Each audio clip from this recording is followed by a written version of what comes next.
Hello guys, good evening. So nakasad ko. Ini number 29 nga problem. So karon nga problem is mag-find ta sa the list of customers who have used a coupon in their orders but have never rated any of their orders. So ang atong SQL code nagamit ang select distinct from join, where is not null and not in. Select distinct from join and join. So nga na itong gamit. So nagamit tag select distinct gipili ang unique nga first name, last name o customer ID gikan sa table nga customer. Tapos from customer na nagsugod sa customer table nga gikatagaan og alias nga C. So muna siya.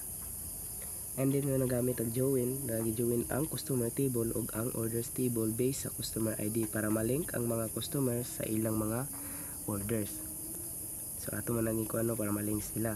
And gamit po tag usa ka join transaction T on order, T order ID.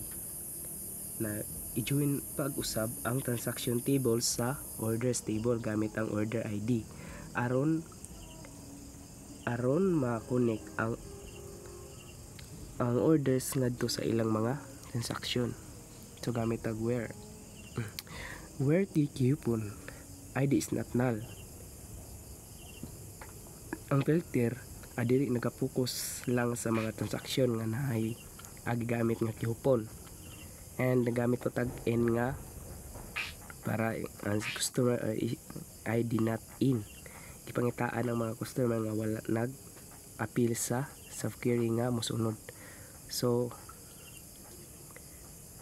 na siya ang atong kuan, pero mag-explain ta sa about sa self-query distinct. So kaning nasa ubos kaning select distinct as customer. So kani gamit ang select distinct para piliyon ang unique customer ID gikan sa mga orders sa subquery. And then gamit na po tag from pag-join ang usab ang orders o transaction table sa subquery based sa order ID. Then join. Gamit tag join para sa rating. O gi-join ang ratings table gamit ang transaction ID aron makuha kung unsang transaction ang naay rating. Tapos subquery purpose niya.